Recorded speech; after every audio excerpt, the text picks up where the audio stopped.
अनुराग ठाकुर की अग्नि परीक्षा, धूमल परिवार फिर तय करेगा हमीरपुर की दशा। आजाद के बाद भाजपा से चुनाव जीतने की चुनौती, आशीष शर्मा को अनुराग पहनाएंगे जीत की टोपी। पिछले उपचुनाव में भाजपा के खाते में आई सिर्फ एक सीट, अनुराग ठाकुर इस बार हमीरपुर में दिलाएंगे जीत। हमीरपुर में धूमल परिवार के सिर पर एक और जिम्मेदारी आन पड़ी है और इस जिम्मेदारी का असर सियासी तौर पर धूमल परिवार के भविष्य पर पड़ेगा।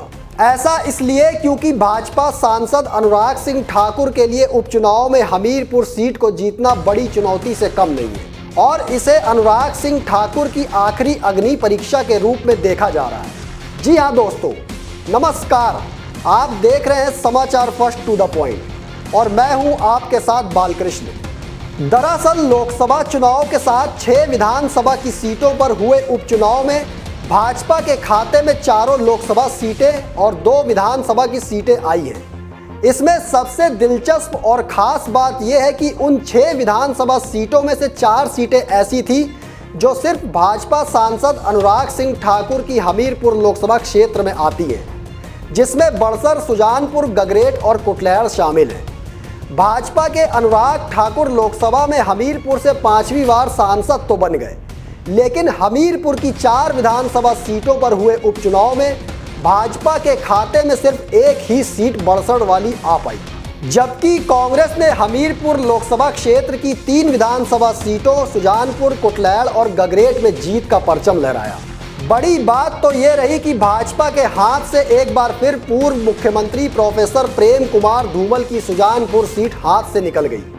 इन चुनावों के बाद अनुराग सिंह ठाकुर भले ही 5वीं बार लोकसभा से सांसद बने थे, लेकिन केंद्र की एनडीए सरकार में उनका सियासी कद घट गया और डिमोशन भी हो गया।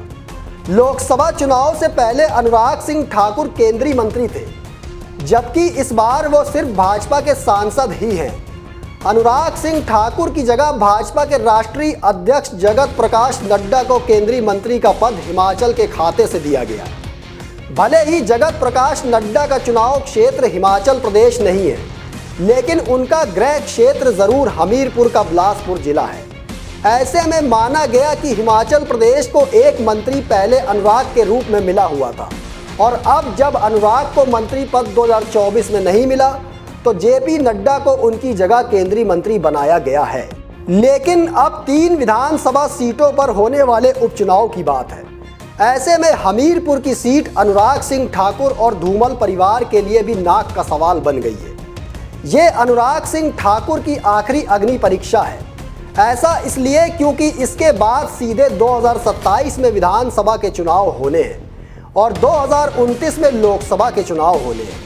इससे पहले हमीरपुर लोकसभा क्षेत्र में 3 सीटें हारने के बाद अगर अनुराग सिंह ठाकुर इस बार हमीरपुर की एक सीट भाजपा के खाते में नहीं डाल पाए तो ये अनुराग सिंह ठाकुर के सियासी भविष्य के लिए भी खतरे की घंटी जरूर साबित हो सकती है। ऐसा इसलिए क्योंकि भाजपा ने एक बार फिर अनुराग सिंह ठाकुर को हमीरपुर का प्रभारी बनाया है। भाजपा को उम्मीद है कि अनुराग सिंह ठाकुर अपने सियासी प्रभाव से हमीरपुर की सीट भाजपा की झोली में डालेंगे। इसके अलावा भाजपा ने उपचुनाव से ऐन पहले यूपी के भाजपा विधायक श्रीकांत शर्मा को भी हिमाचल का स्थायी प्रभारी नियुक्त कर दिया है। श्रीकांत शर्मा इससे पहले भी भाजपा के हिमाचल के प्रभारी थे। उनके प्रभार में भाजपा ने यहां से लोकसभा की 4 सीटें जीती और अब श्रीकांत शर्मा भाजपा के हिमाचल में स्थायी प्रभारी बना दिए गए। श्रीकांत शर्मा का पूरा फोकस अनुराग सिंह ठाकुर की हमीरपुर वाली सीट पर है।